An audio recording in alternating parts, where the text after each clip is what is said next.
Добро вечер и добро дојдовте во уште едно најново издание на информативната емисија Отворено за. Вечерва мој ваш гостин е господинот Владимир Пешевски, заменик председател во владата на Република Македонија. Добро ни дојдовте. Добро ве најдов. Господин Пешевски, имајќи во предвид дека имаме вас, ова вечер ќе зборуваме за економија најмногу. Каква Тоа ни е е во ред, бидејќи тоа е областа која што јас се работам и тука и најмногу можам да кажам и за вас и за вашите гледачи. каква ни е моменталната економска состојба во државава? Па тоа е едноставно прашање кое бара многу комплициран одговор, но ќе се обидам да сепак ги поедноставам работите колку што е тоа можно. Затоа што во моментот се наоѓам во една политичка криза, но на тоа ќе се осврнеме подосна. Во делот на економијата важно е граѓаните да знаат дека состојбата е стабилна и дека не треба да бидат загрижени за економската иднина на државата. И покрај тоа што вака секојдневно по медиумите фокусот е главен на политичката криза, ние како влада уште кога ВМРО-ДПМН освои пред 10 години власта, кажавме и се уште се држиме до тоа дека економијата ќе биде главниот фокус на нашето работење. Сега кога се вели економија, тука има два главни параметри. Значи, еден е креирањето на нови работни места, односно намалување на неработеноста, второ е и економски раст. Тие две работи одат најчесто една со друга, иако теоретски е можно, дури ако имате драматични подобрувања на продуктивноста на работната сила и да се намалува бројот на работна сила, сепак да расте економијата, ние целиме да ги постигнеме двете работи и сите економски политики се поставени во таа насока. Дури би кажал дека не само економските политики, генерално начинот на функционирање на владата е да се што правиме настојуваме да биде комплементарно едно со друго. Така да дури оние мерки што ги правиме во здравството, мерките што се во социјалната заштита, значи дури и подигнувањето на пензиите, градењето на инфраструктурата или дури и одбраната и полицијата, на еден начин е комплементарно и се надополнува и во делот на економијата со она што го правиме како чиста економска политика. Ако вие немате безбедносна ситуација добра во државата, ако полицијата не ви функционира добро, тоа се одразува негативно на економијата. Сакам да кажам дека основните постулати се добро поставени, но настојуваме и сите останати параметри на функционирањето на државата да ги насочиме во таа насока.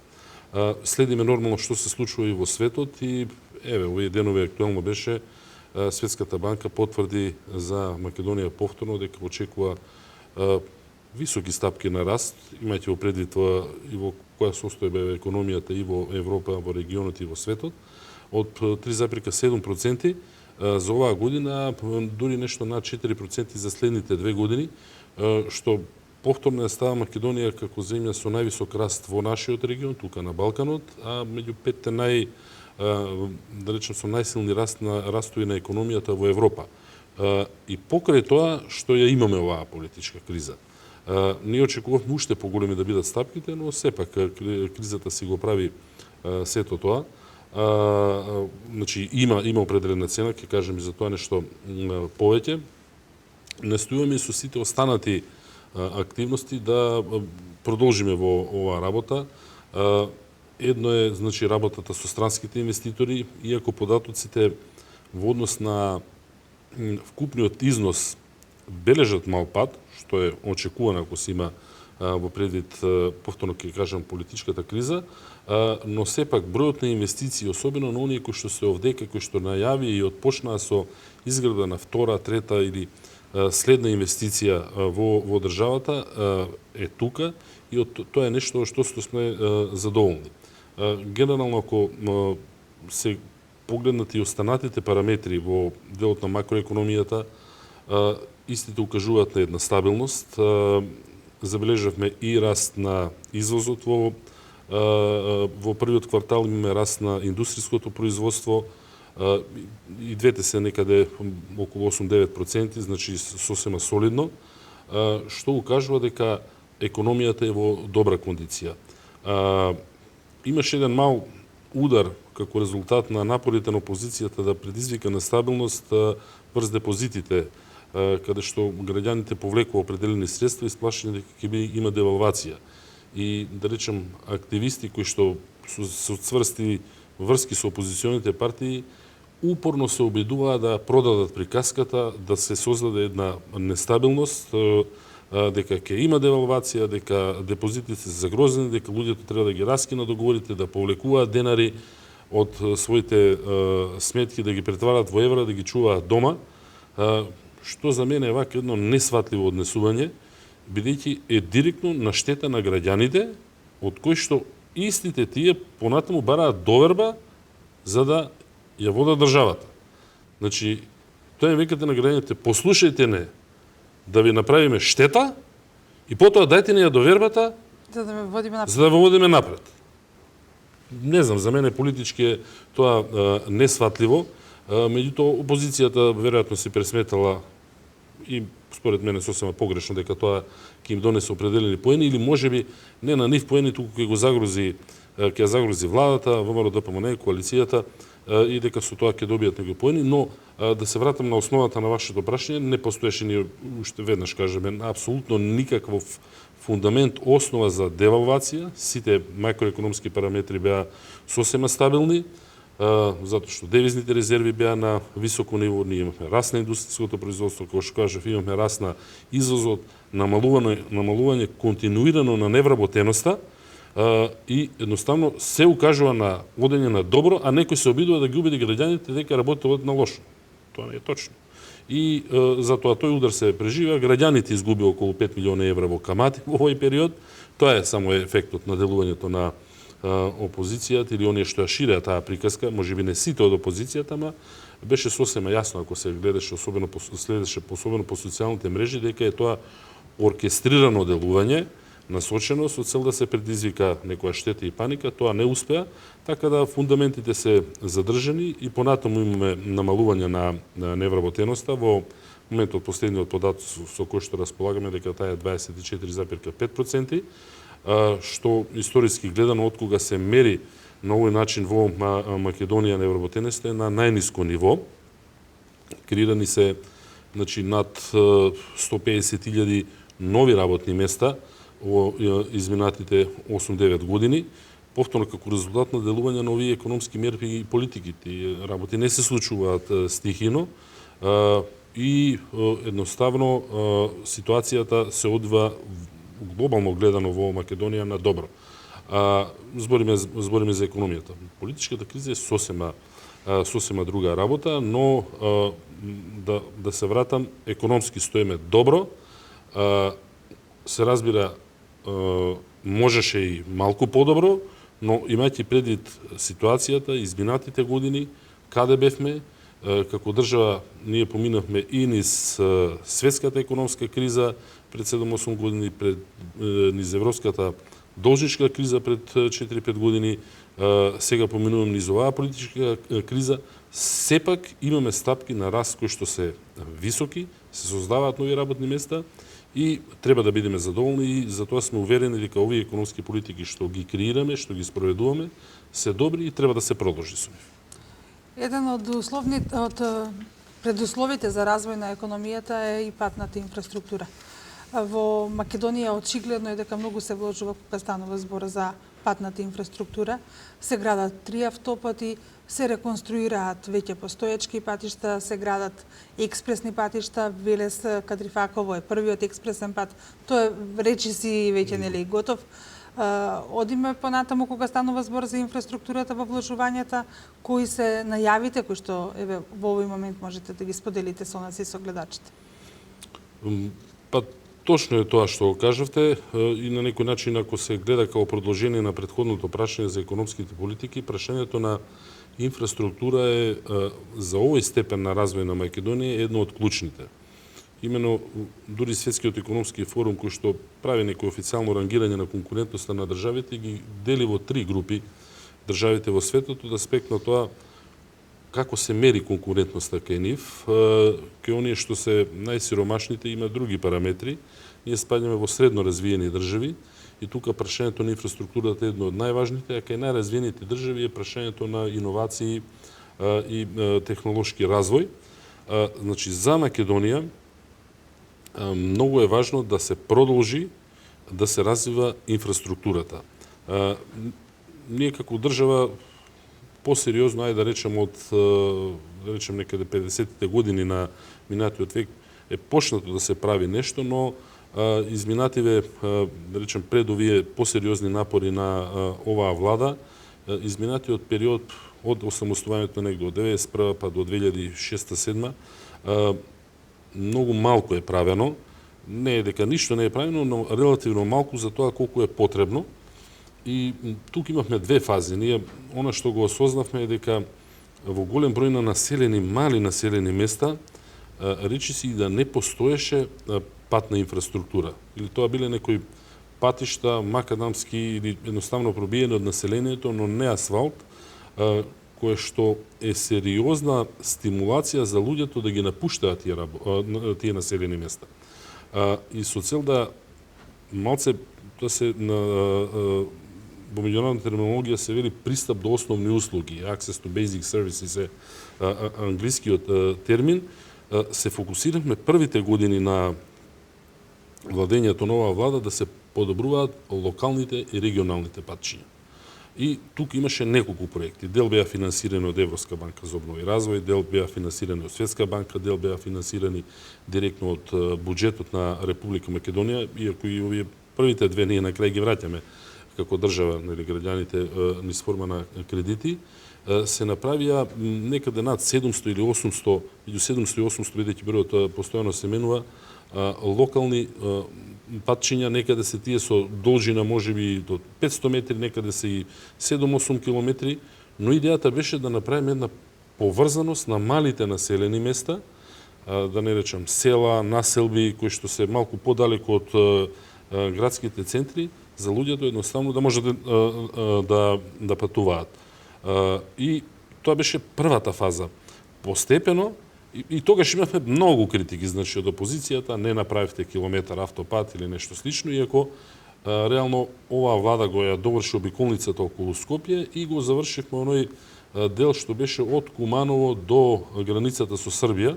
Тоа се 7-8 километри, не беа завршени, но тоа го завршиме во првите години на мандатот и тоа повторно како износ не е за подценување, но од која, да речем, направивме позначителен исчекор кај локалните патишта, ја свртевме на стратегијата кон завршување на коридорите. Два се сите ги знаат коридори низ Република Македонија, коридорот 10 север-југ и коридорот 8 исток-запад. Коридорот 10 е главната трговска артерија на Македонија. 90% од трговијата на Македонија се одвива по овој коридор.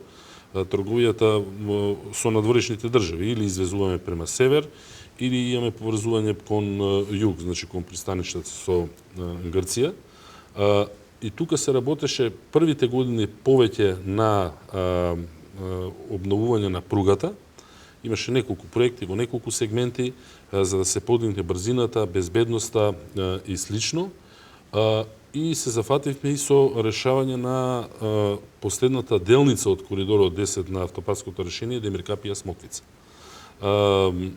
Не случајно таа делница е останата последна, бидејќи најтешка е за работа, најскапа е и најкомплицирана.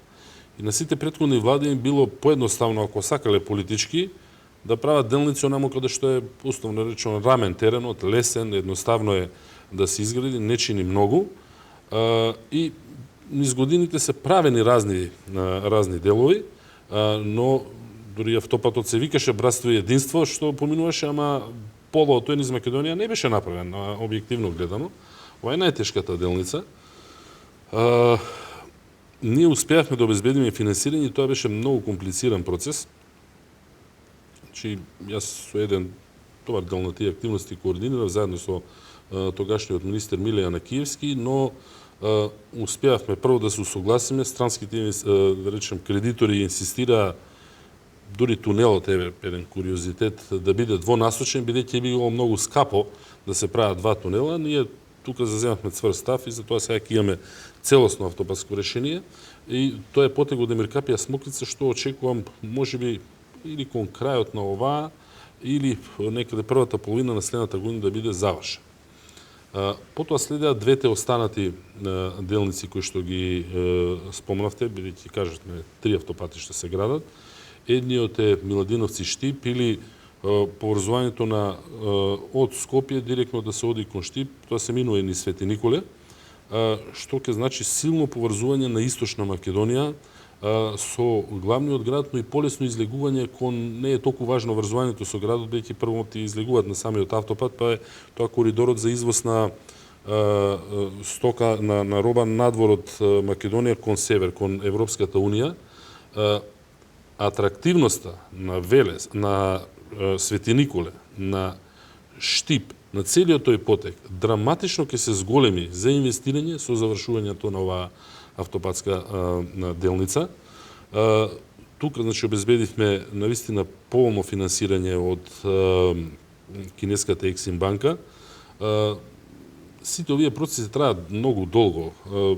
Може би на некој што е чисто само во бизнис или обичен човек вика добро е ке нас во Македонија ако бараш кредит, ќе отидеш до банка и ќе кажеш еве сакам кредит, ќе ти побараат неколку документи, ако ги имаш, ако си кредитно способен, во ред ќе добиеш.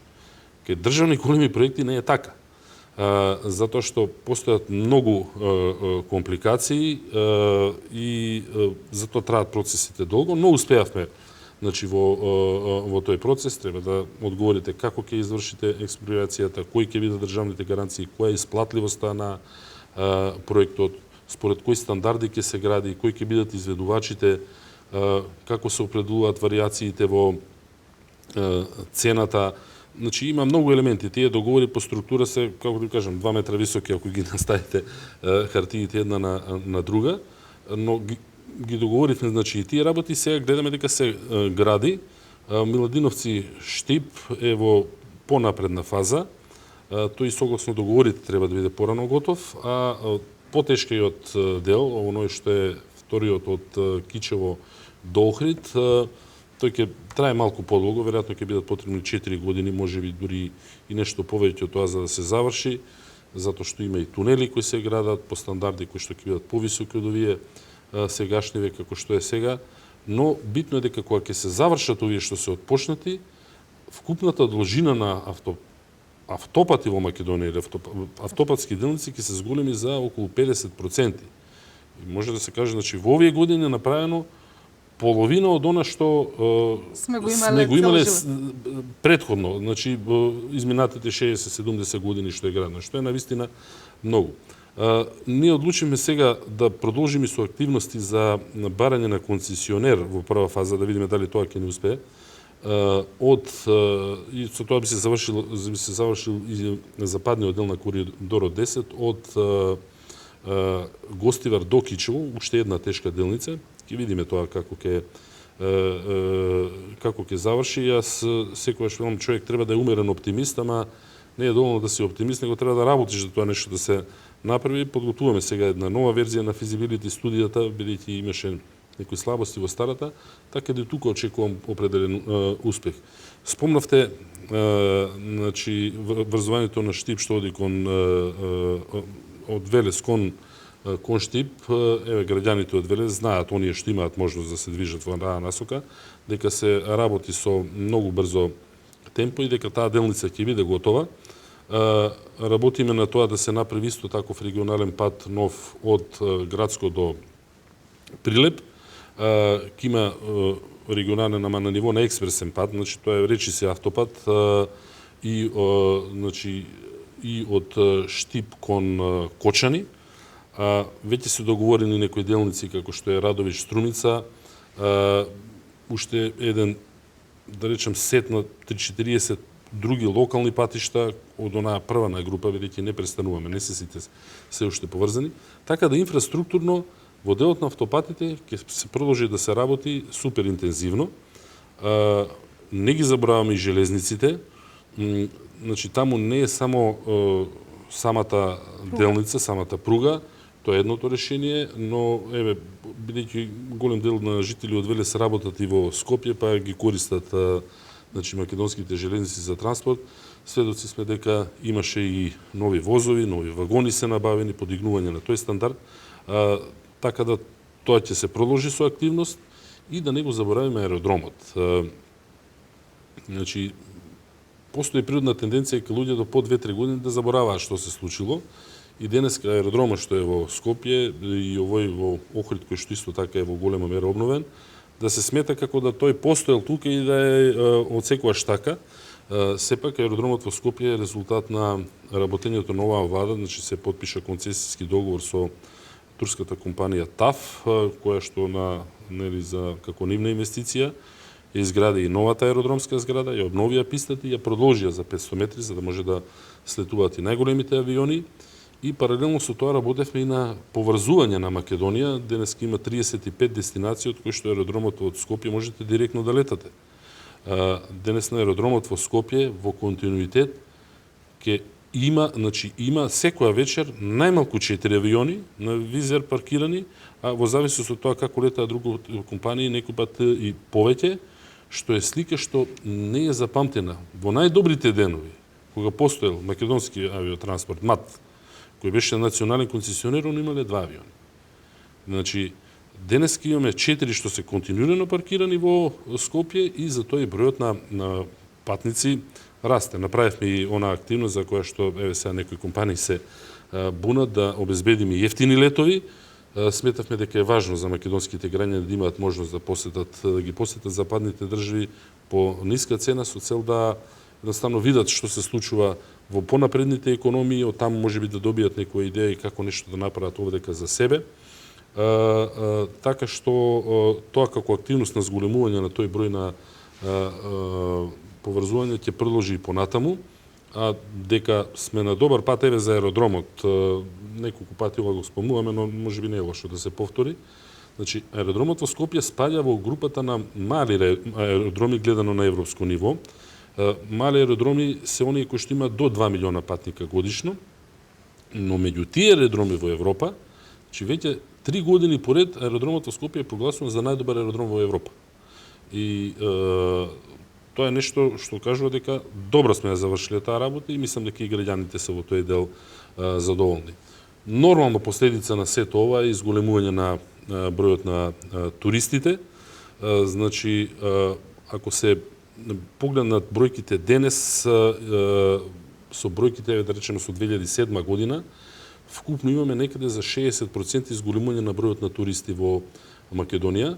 И ова е област кај што имаме континуирано поголем раст и во идните години, и тоа е добра област и за инвестирање, ако евентуално некој го интересира тоа, бидејќи како што ќе расте бројот на туристи, ќе има потреба за дополнителни услуги, дали се те хотелски сместувања, организирање на некакви тури, винари, историски споменици, се едно. Значи многу области, сега да не навлегувам во секторот на туризм. Многу македонски села може да заживеат како може со тој рурален туризам. Така да и тука работите стојат добро и еве граѓаните да речам треба, мислам, самите се сведоци на сето ова што го зборев. Господине Пешевски, споменавте дека Македонија ја има најниската стапка на невработеност, 24,5%. Резултат на ова се и вложувањата на странските инвеститори кои што во последните години се случуваат во Република Македонија. Во Велес веќе имаме еден странски инвеститор кој што работи, кој што постојано го зголемува бројот на вработени според планираната динамика која што тие имаат. Можеме ли да кажеме нешто ново конкретно за Велес?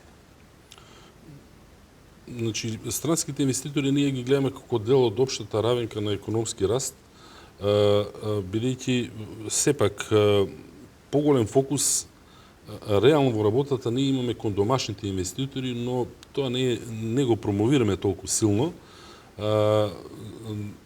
Но многу ни е важно и домашните компании добро да работат. Странските компании се на еден начин бонус во општиот економски развој, односно тие ви го даваат она дополнително зголемување што ја прави една држава различна од просечна до напредна. Само домашните инвеститори во Македонија со оваа историја која што имаме како држава не се доволни да обезбедат самите по себе висок технолошки развој. Дел од нив се одлични, но само дел од нив. Ни треба многу поголем број и затоа имаме и таков поинтензивен надворешен фокус кон привлекување на странските инвеститори. Но главната цел е она што го кажа уште во првото прашање, намалување на невработеноста. Кога говорим за Велес, најубава илустрација за ефектите од економските политики и кај домашните, и кај странските инвеститори се во бројките. Значи, еве, ќе ми дозволите да прочитам за да не погрешам во бројките. Например, во 2007 година во Велес вкупно биле евидентирани 15.450 невработени лица. Денес тој број е преполовен на 7.470. Значи, од 2007 до денес бројот на невработени лица во Велес е преполовен. Уште еден потаток. 2007 во Велес, значи имало 11.280 вработени, денес се 14.250. И оно што е интересно, значи во 2007 година бројот на невработени во Велес бил поголем од бројот на вработени. Тогаш имало 15.000, еве грубо 15.500 невработени и 11.200 вработени. А денес има 14.000 вработени, а 7.000 невработени. Значи, пропорцијата од 2:1 за невработени е сменена во 2:1 во корист на вработените. Сега, еден дел од нив е точно дека не работат во Велес, туку работат дури и во слободната економска зона во Скопје. Ја знам во Ван Хул дека има доста голем број на вработени од Велес. Има и по доста голем број на фирми во Скопје кои што имаат и дневна комуникација. Имаме доста и во Кавадарци, онде големиот странски. Тоа е сосема за Кавадарци. Ние кога ги правевме анализите, во тој момент за Кавадарци, кога требаше да Дрекселмајер да отвори фабриката, јас себе отворено сум го кажал тоа неколку пати, повеќе настојував да се отвори тоа во Велес.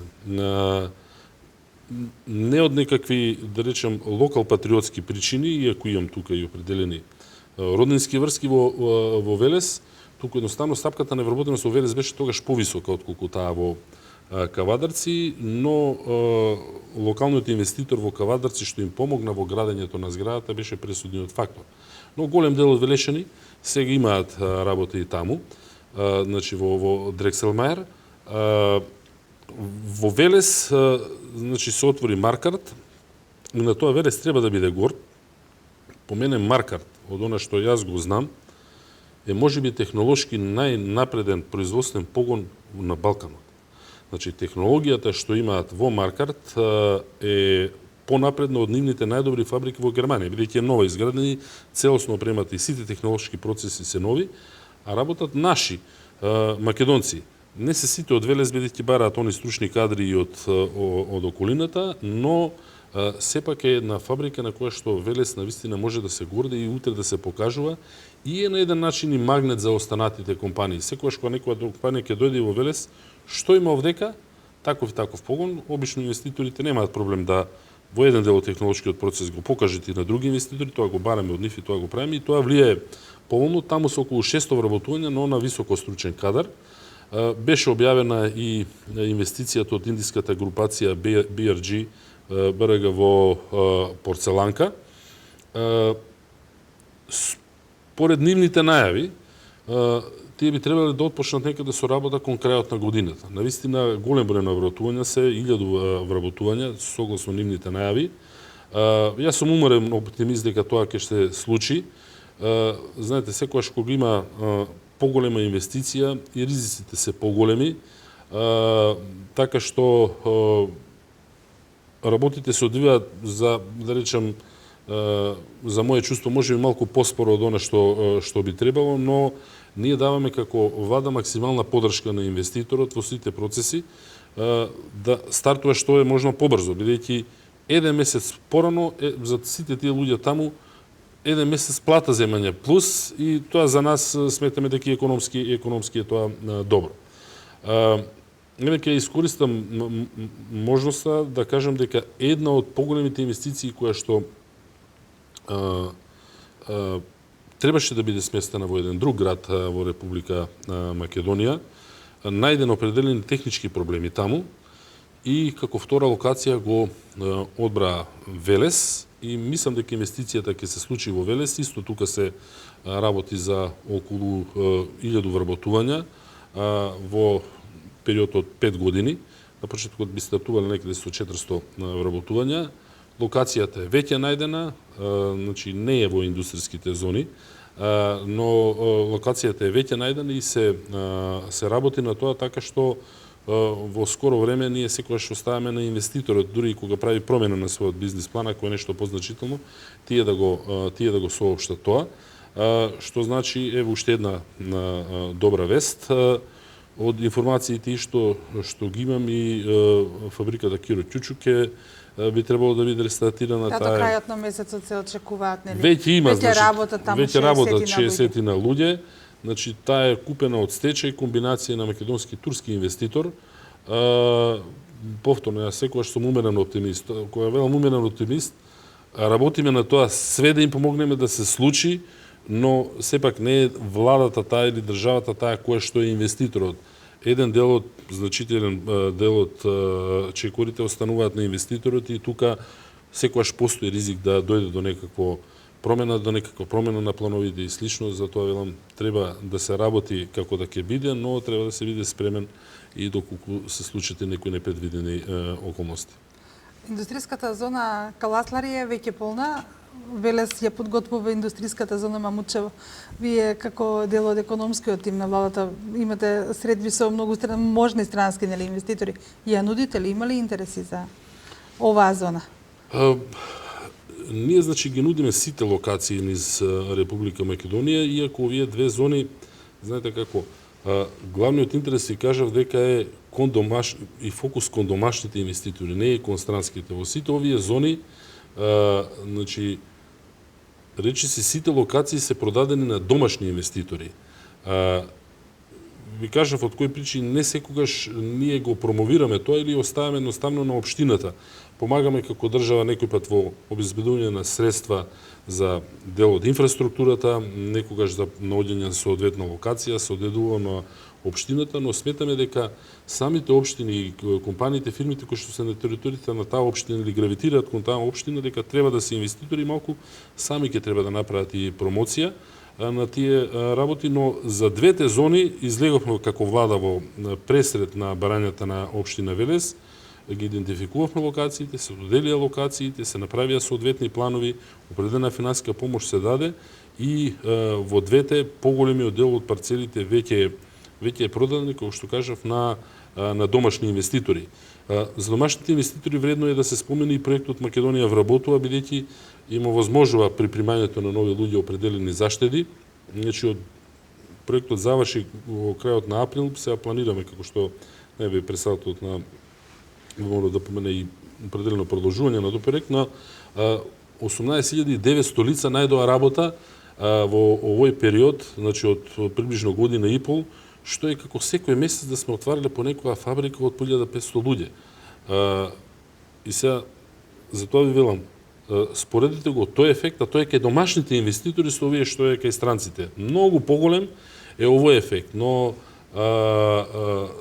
тој е распределен на поголем број на домашни компании, сите тие имале бенефиции од тоа. Дел и проектот за вработување на млади лица до 29 години, тука навистина например 500 луѓе имаат од Велес спаѓаат во таа програма. Не го промиваме пресилно бидејќи голем број на градовите, но збирните цифри се тие, значи 12.000 млади лица во Македонија нашле работа по оваа програма, што е нешто на што сме задоволни, но индустријските зони што и кажете ќе продолжиме да ги стимулираме, ќе продолжиме со поволните услови за домашните инвеститори со цел да, значи, што повеќе нови работни места отвориме и оваа цифра што е сега од 7.400 невработени на Велес, да може да преполовиме уште еднаш. Еднаш ја преполовивме, да преполовиме уште еднаш и мислам дека тоа ќе дојдеме до веќе некои нормални и дури за развиените стапки на невработеност од околу 10%, која што ќе рефлектира и во нешто друго. Тоа е не само подигање на животниот стандард, него и изголемена конкуренција помеѓу компаниите за работниците. Најдобар начин да ги зголемите платите во една држава е да ја држите невработеноста ниска. Ако туку успеете, борбата за работната сила придонесува да луѓето, компаниите плаќаат повеќе за нив. И тоа е една од целите на среден рок. Кога станува збор за квалитетот на живот, тогаш неопходна и здрава, чиста средина за живот. Велес спаѓа во градовите кои што покрај Скопје и Тетово, особено во зимските периоди, има проблеми со загаденоста? Па, така е, значи, и добро што го идентификувавте во прашањето зимскиот период, што на еден начин посочува и каде е еден дел или изворот на проблемот. Именно кога ги погледнете еве сега, овој период, ако излезете еве доаѓа сега некај Велес, воздухот е, ајде да речем, перфектно чист, но е убав, квалитетот на воздухот е во ред, а индустријата работи со полно темпо. Автомобилите се движат исто, но воздухот нема толка степена за загаденост. Значи, ако се погледнат како три големи групи, едната е возилата, втората се индустријата, третата се домаќинствата во делот на загревањето, на она што е особено видливо, тоа се PM10 частичките, значи со големина до 10 микрони, на што го чувствуваме како смог или нешто темно во воздухот, главно се јавува во зима и во региони каде што луѓето се греат на дрва. Иако вака дрвата се, поради можеби и политиките на социјално имаме прифатлива цена, ние ја државме цената на македонски шуми на дрвата доста ниско, за да не предизвикуваме трошоци кај граѓаните, сепак во делот на квалитетот на воздухот тоа си има определена цена и сите ја гледаме. И од тие причини, за да значи тоа е едно, само не е само тоа, но еден од начините е да се намали употребата на дрва во грејењето кај домаќинствата и затоа го стартувавме проектот за стимулирање на пелети и печки на пелети. И тука ќе направиме неколку активности. Едно е да им помогнеме на домаќинствата да со субвенција до 70% да ги заменат старите печки на дрва со печки на пелети. Програмата ќе стартува 2017, но проектот е тој да може да се подготват, треба и трговците да донесат соодветни печки, луѓето да си размислат, да си направат математика дома. Износот ќе биде лимитиран до 30.000 денари, што генерално ќе биде доволно, бидејќи за 40 до 45.000 може да најдете печка во сосема добра кондиција да замените, а 70% државата ќе го покрие трошокот, но намалувањето на загаденоста ќе биде драматично. Ако ова се зголеми, бидејќи има различни компоненти за загадувањето, но споредено со грејењето на дрва, од 7 до 20 пати е помала емисијата на штетни материи кај печките на пелети од оние на дрва. Истовремено ќе го намалиме и данок на дадена вредност за пелети кој што е сега 18% на 5% и отпочнуваме и со еден систем на инвестициони активности во македонски шуми да они почнат да произведуваат пелети, бидејќи тие она што е добро и од релативно неквалитетно дрво кое што обично не може да се користи за грејење кај сегашните печки, кај пелетите и гранките, она што сега се фрла, може, тоа се меле, се пресува, нема некои адитиви, самиот процес, значи, нема емисија на штетни материи, дава производ кој што и за македонски шуми ќе биде добар, цената, бидејќи ќе оправиме тоа на, да речем, во голем обем, ќе биде ниска и очекуваме тука да имаме драматично смалување на загаденоста. Ќе има и програма за субвенционирање на замена на радиаторите, бидејќи некаде и самиот систем на грејење е на печки на дрва или на мазут или на нафта или на нешто слично. Тој ќе оди постепено. Тука имаме за програмата уште да дизајнираме за субвенционирање, да ќе се некаде околу 1 милион евра годишно на почеток само за овој сегмент за субвенционирање ќе бидат алоцирани, да и тука ги сменат луѓето системите, така што еве ако се продолжи со реализација на овој проект како што го имаме замислено, за 4 до 5 години ќе настане над 50% конверзија на печките на дрва во ова и во оние на пелети и ќе имаме и подобрување на квалитетот на воздухот. Наставно и преку зима кога ќе се движиме да биде горе-доле слично како и во лето. На почетокот неколку пати спомнавте дека економскиот раст зависи и од политичката состојба во Република Македонија. Де факто ние имаме нарушена политичка состојба во државата. Па така и сега секогаш се постави прашањето кои се ефектите и кој е патот за излезот од кризата. Значи политичката криза влијае на психолошката состојба на луѓето. А во зависност од психолошката состојба на луѓето и зависи како се однесуваме и во сега како од економски аспект гледано и како потрошувачи и како инвеститори. Типично кога е нешто нестабилно, луѓето престануваат да размислуваат долгорочно, него се фокусираат краткорочно. Тоа е во човечката природа. Кога сте болен, размислувате како во тој момент да оздравите, а не дали ќе ја завршите куќата за 2 години што сте ја почнале. Иако и тие мисли ги имате, нели, се разбира, така некако доаѓа и со политичката криза. Ние за тоа настојуваме да им објасниме на луѓето и можеби и овој дел на емисијата тука треба да биде дека фундаментите се поставени добри, оно што го кажав, и не треба да бидат загрижени, но колку год да се збори, човек не може да го игнорира тоа и гледаме дека има одредено мало успорување кај потрошувачката, што влие и на даночните приходи и значи економијата постепено значи нема да ги остварува оние стапки на раст кои што можеме да ги оствариме. Вториот негативен ефект е и кај домашните и кај странските инвеститори во одлагање на инвестиционите планови. Значи, мисля тука особено кај странските инвеститори има 2 групи. Една е група на компании кои што ја имаат посетено Македонија, се сретнале со градоначалници, со разгледале локации, се виделе со членови на економскиот тим и сватиле со кого си имаат работа и тие не се откажуваат. Што год да гледаат на CNN или BBC, тие работат тука. Еве, во сред криза, ние гледавме неколку фабрики кои што, ама се тоа инвеститори или кои што се веќе во Македонија, или кои што, значи, Van Hool, Johnson Controls, или веќе имале контакт со нас и си ја туркаат работата, еве, како и оваа што ја најавив, не го кажав името намерно, што ќе дојде во Велес. Тие гледаат, но гледаат што е на нивните медиуми, но гледаат ситуацијата дека не е тука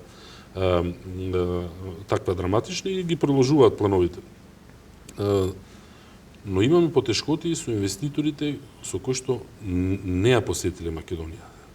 Тие перципираат Македонија само низ нивните медиуми. Повторно ќе кажам, CNN или некакви еквиваленти, BBC, Deutsche Welle, тие нема да потрошат во денот за да објаснуваат све што се случува во Македонија. Македонија е мала држава, за нив не е политички или економски толку битна, но оние што ќе ги извадат како флешови од вестите се типично негативни вести и тие презентираат лоша слика и со нив имаме потешкоти и така. Ако продолжи оваа ситуација подолг временски период, тоа ќе има негативен ефект. И сега, кој е излезот? Излезот е, мора да се оди на избори колку што е можно побрзо. Нема да навлегувам сега во преговорите кои што тековно се одвиваат помеѓу 4 политички фактори со посредство на политички партии и со посредство на меѓународната заедница. Ние како влада сме посветени сега на реформите кои што се од извештајот на Прибег. Голем број на закони се во подготовка и мислам дека ќе направиме дури и повеќе од она што можеби меѓународната заедница го очекува од нас. Но важно е сите граѓани да сватат и да речеме и дури во оној дел на некое собствено политичко делување кој што го имаме на секој од нас во животот, дека изборите ни се потребни ден поскоро. Не затоа што ВМРО ДПМН има добри рейтинзи, па ние сме сигурни дека ќе победиме, или СДСМ смета дека они ќе победат, секој ќе се излезе со својата понуда, граѓаните ќе окажат свој збор. Но тоа би значило една значителен прогрес во тоа дека кризата е завршена, дека негативните вести за Македонија ќе престанат да се шират, дека луѓето ќе се фокусираат на секојдневните активности, бидејќи на крај не се живее од политика, се живее од економија. А за економијата ни треба стабилна ситуација, поглед напред за многу години, а не фокусирање на секојдневни активности и затоа и ние како политичка партија, јас како член на владата и покрај политичката криза, преку 90% од своите активности ги насочувам долгорочно со цел за сите граѓани, за самата држава да се обезбедат услови кои што ќе значи продолжување на економскиот раст и подобрувањето на животниот стандард на сите нас. Господине Пешевски, јас ви благодарам што оваа вечер бевте заедно со нас, одвоивте дел од вашето време. Се надевам дека Велешани добро ја слушна и ја разбра новата вест дека еве имаме уште една потврда дека во Велес влегува нов странски инвеститор. Оние кои што веќе работат, нели добро ги знаеме сите. Почитувани гледачи, ова беше се што подготвивме за ова издание на информативната емисија Отворено за. Гледајте не и во реприза, а за 7 дена од ова место најавувам нов гости.